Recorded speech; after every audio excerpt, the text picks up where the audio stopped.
The fragrance of selfless love that has drawn the world into one family. The truth of an eternal message that has been revealed through every act and word. The fulfillment in service that has been taught by relentless sacrifice. The Lord's own life is indeed His message.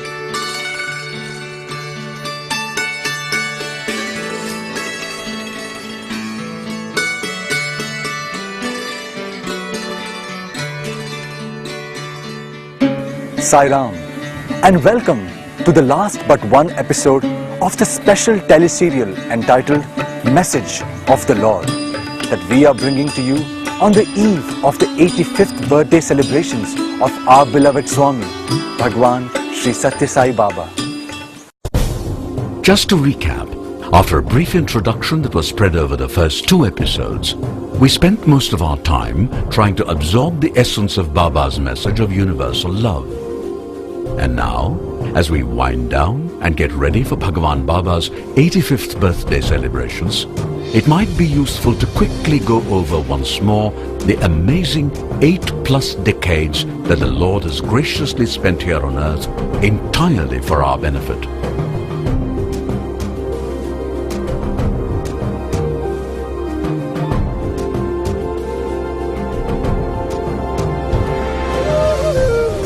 In the celebrated Bhagavad Gita, Lord Krishna tells Arjuna,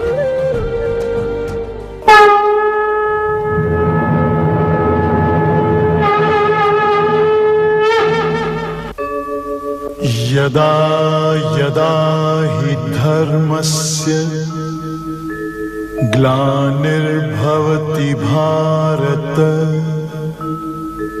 abhyutthanam adharmasya tadatmanam srijamyaham paritranaya sadhunam vinashaya cha dushkritam dharma sansthapanarthaya sambhavami yuge yuge.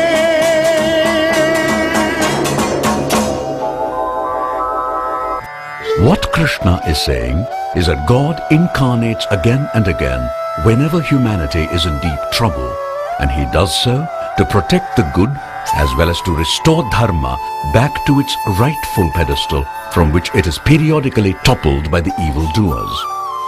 Krishna also adds that one of the mission objectives of the avatar is to give humankind a message. Not surprisingly, the message that every avatar gives to humankind is always the same. I mean, it is after all the same God who keeps coming down to help us.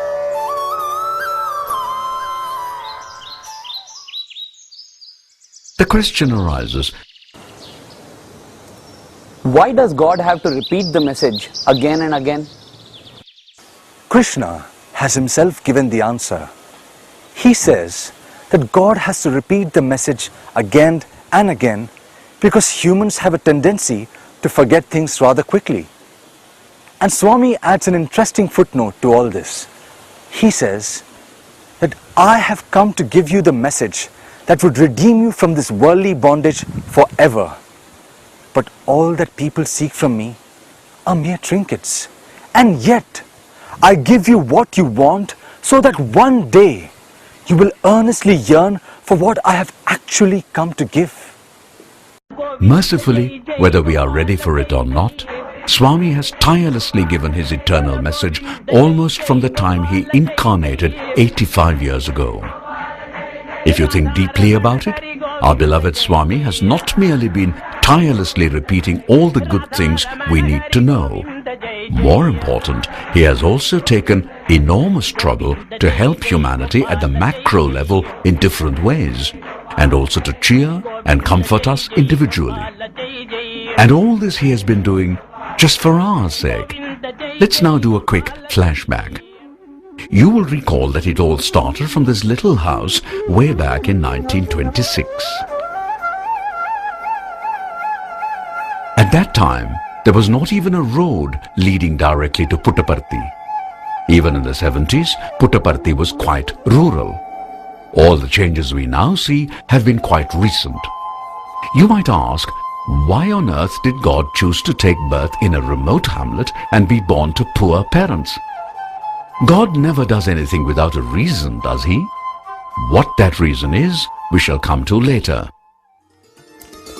There was nothing very unusual about the early life of young Sathya, except that the villagers noted that Sathya was not only most loving, very compassionate and always ready to help, but also had a divine aura about him.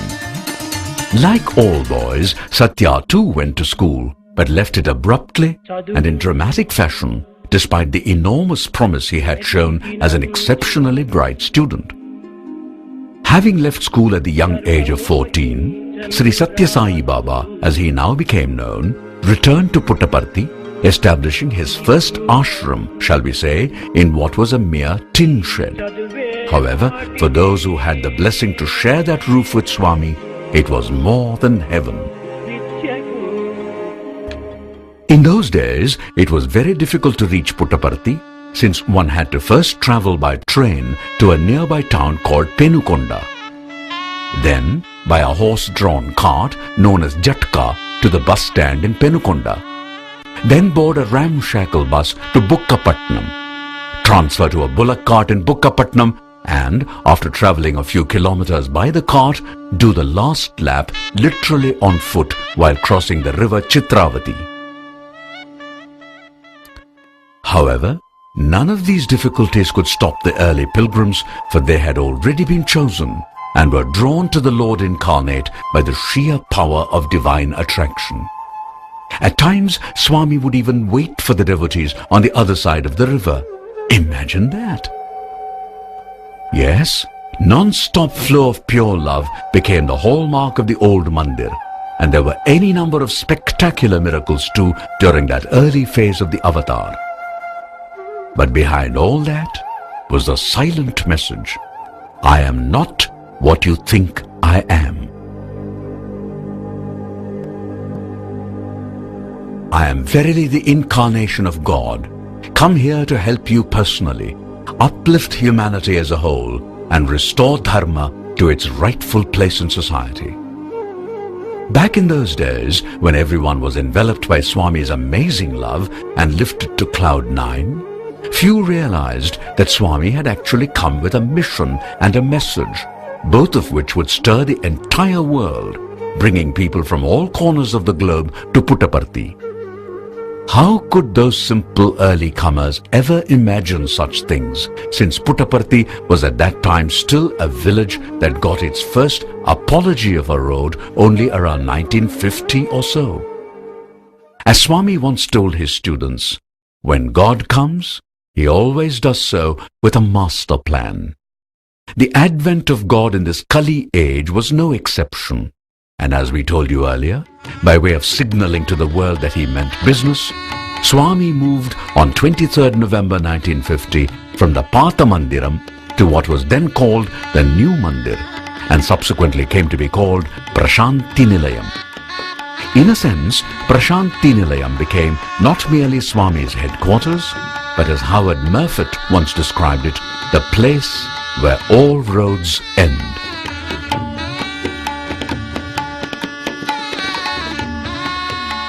The divine dynamo that Swami was, things now began to move at a hectic pace.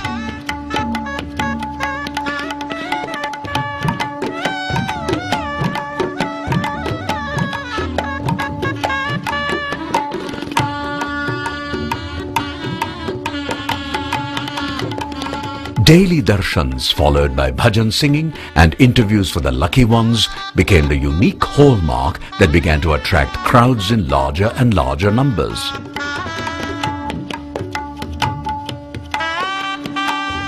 Soon, Swami had another ashram, this one in a suburb of Bangalore called Whitefield.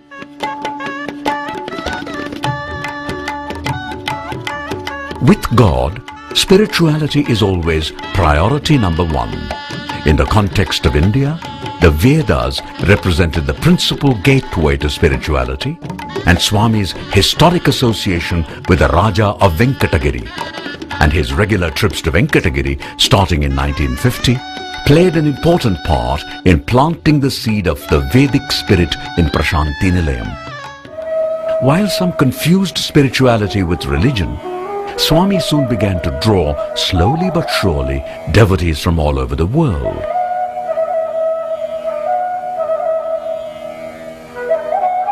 One of the very first to come in this manner was Howard Murfitt. A native of Australia and a veteran of World War II, Murfitt was first drawn to the yogic masters, but in the end, he inevitably ended up in Prashanti. His first visit was in 1964, and thereafter he became a regular visitor. He observed meticulously and carefully documented all the miracles he witnessed in his book, Man of Miracles, which then attracted many an overseas devotee to Prashanti. Shortly after that came Dr. John Hislop of America, who, after a quest for peace for many years, and after trying all versions of meditation, also ended up at Swami's lotus feet. Swami gave Hislop generous attention. Bhagavan also took great pains to answer all the spiritual questions that Hislop asked over many years. Later, Hislop wrote many books, all of which helped to increase the traffic of overseas devotees to Prashanti. There is one amazing experience that Hislop had, which is best narrated by Hislop himself. Here is a clip recorded by late Richard Bock of America. We were in India in the Bandipur forest at the time of Mahashivaratri, and Swami was driving around through the forest with several people to locate a place where the ceremony could be held. And we finally found a dry river bottom, and that evening we all came back again, got out of the cars and started to walk down the slope of the hill towards the dry river bottom. I happened to be walking beside Swami, and we passed a small bush. And Swami picked off 2 twigs and held them in the form of a cross like that, and said, Hislop, what is that?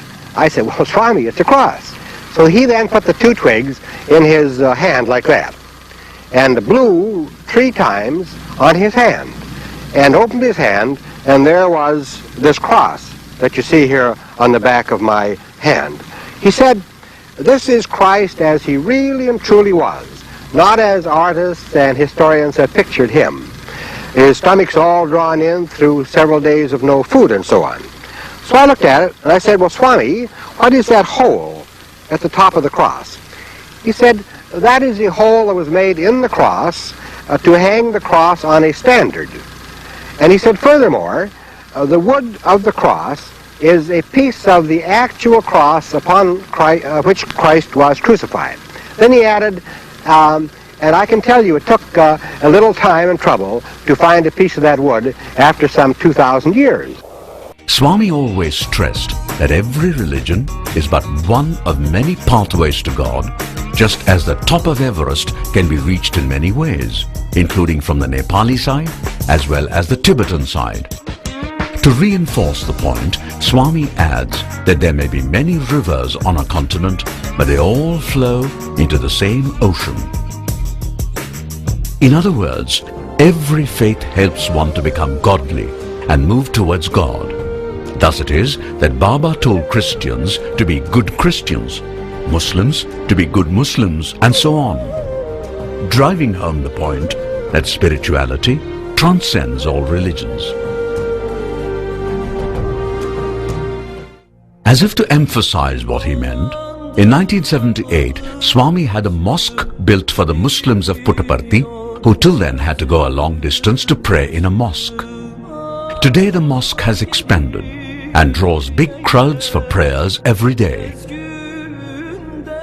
Swami also had a unique monument constructed in his ashram called the Sarva Dharma Pillar that highlights the unity of all faiths. In addition, the celebration of Christmas in Prashanti became a much anticipated event every year, attended by Christians from all over the world.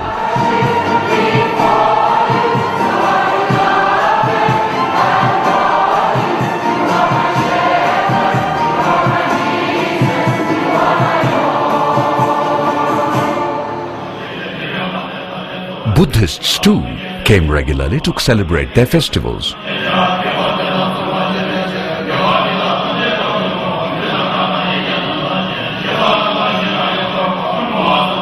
In the midst of all this, for years and years, Swami travelled tirelessly all over India, not only attracting huge crowds, but also filling them with bliss by giving darshan.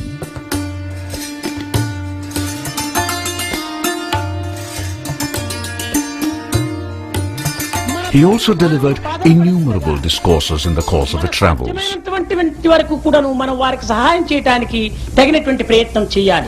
మన యొక్క జీవితము నీతి నిజాయితీలపైన జీవించాలి. In every one of them, he always stressed that humans were truly the embodiments of the divine and must therefore act in tune with the divine spark latent within them. Money comes and goes, morality comes and grows.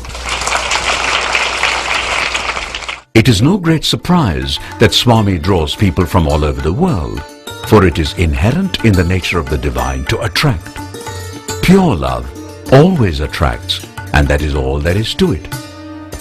While the spiritual underpinning of Swami's mission was continually growing and blossoming like a huge and beautiful tree, simultaneously the substantive parts of his mission were also duly launched and began to take strong roots not only in India but throughout the world. At this stage, we should pause for a moment to appreciate a few important points, the most important of which is all these were achieved by Baba without invoking any divine or superhuman powers. Remember I told you earlier that incarnating in a remote village seemed to have a purpose? Look at Puttaparthi now. It is quite urban.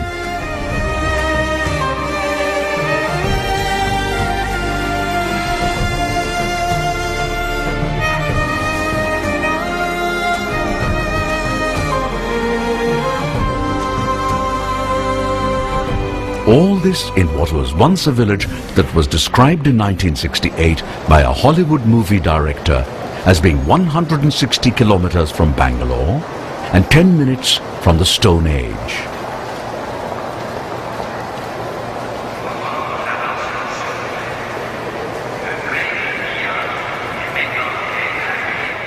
And yet, not so long ago, this is how it was.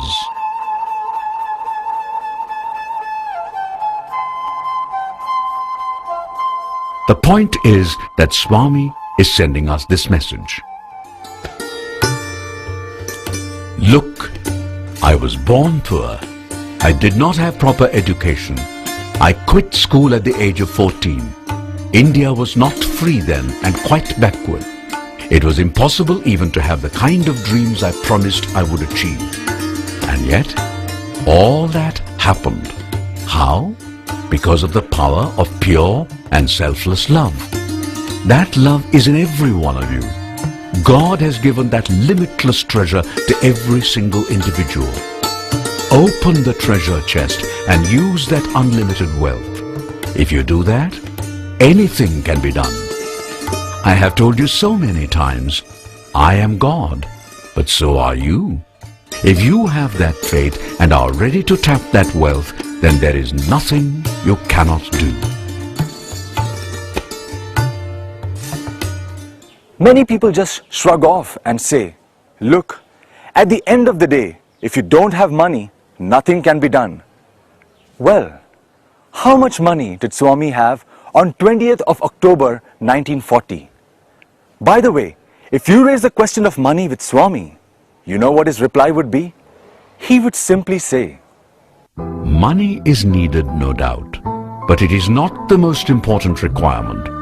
What is needed is a pure heart to start with, lots of compassion for those who are suffering, a firm as well as unshakable determination, and the willingness to sacrifice to any extent. Add to all this pure love, and you are off to a great start. You too can do it if you really want to. Why do I say so?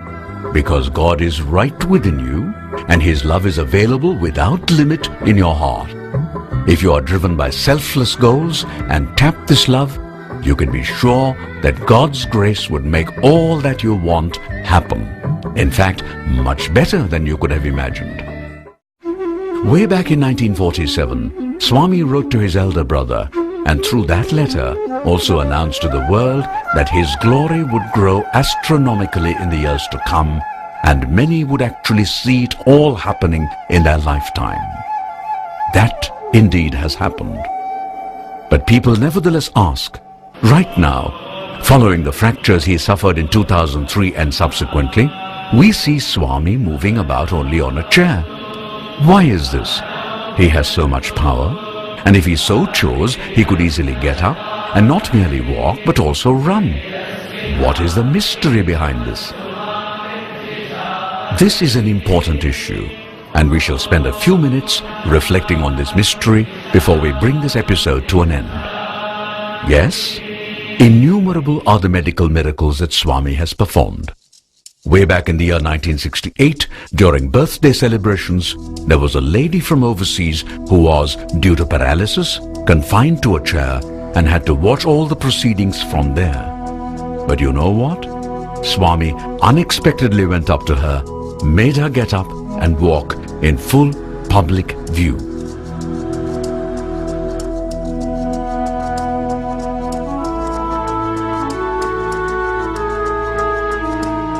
And then there is the even more spectacular story of the revival of Walter Cowan of America in 1971. Cowan was quite ill when he came with his wife Elsie Cowan to India to have Swami's darshan. Swami was in Madras at that time.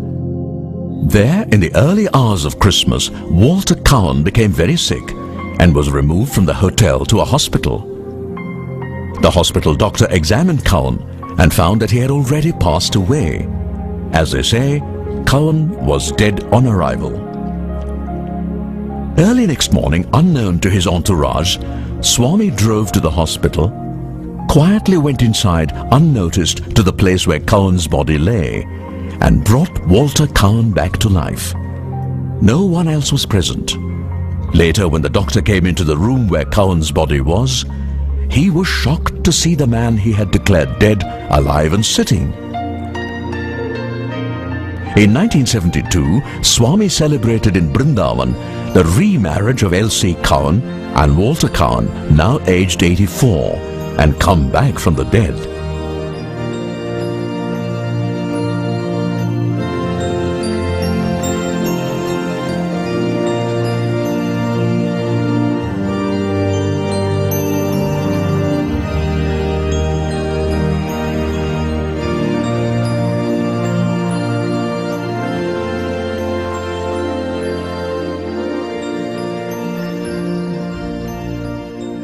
And so we come back to the question, if Swami can do all this, why does he not cure himself?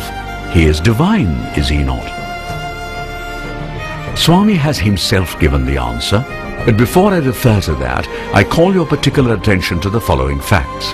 He is 85, but has never had to use spectacles. If he wants to read anything, he just holds the paper in his hands and simply reads the paper. Can anyone his age do that? Look at his hair. It is as dark as ever. Who at that age can boast of such a lovely crown of hair? By the way, he has never gone to a dentist, not once in all these years. Which of us can claim that? And his weight, steady as ever, no change at all. And just look at the glow on his face, especially when he is in a big crowd of devotees. Even now, I stress, who can match that? All this is enough to prove that he is divinity personified. But why then does he not walk? Actually, Baba has himself hinted at the answer.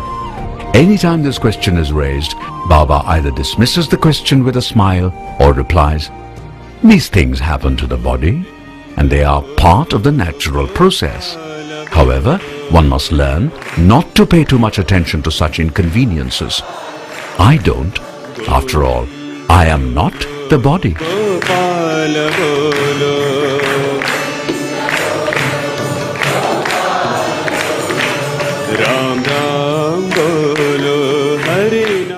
As Swami once told devotees, when God comes down in human form, he would act very much like humans. Allah Sai Nanak.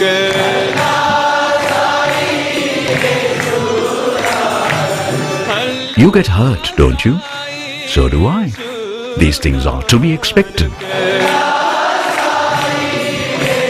All avatars impose on themselves certain restrictions, one of which is never to use their divine power to overcome physical problems that arise purely due to natural processes.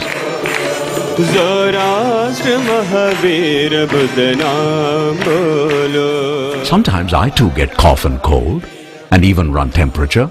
I simply cannot use my powers to cure myself. Have you not noticed that in the end, all the earlier avatars who came bearing the human form, Rama, Krishna and Shirdi Baba, have without exception bowed eventually to time? So, avatars allow their bodies to suffer pain and problems just to demonstrate to the world that in such matters they are like everyone else.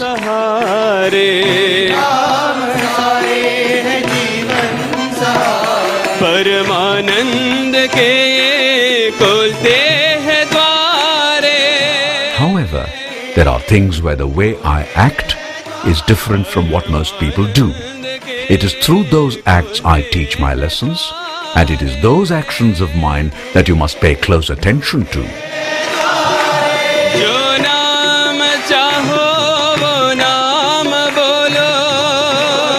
Avatars are God in human form and live very much as we do. But what really distinguishes them is total and consistent purity and harmony of feelings, thought, word and deed.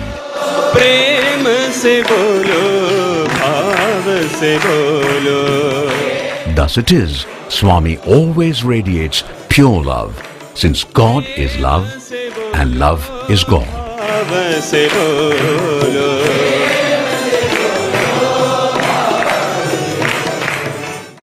You may remember that Swami often says, I am God and so are you. The difference is that I know it, but you do not. Why is it that we are not able to know that we are God? Because of spiritual ignorance. How to banish that ignorance? By becoming familiar with the teachings of Baba and making earnest efforts to follow them.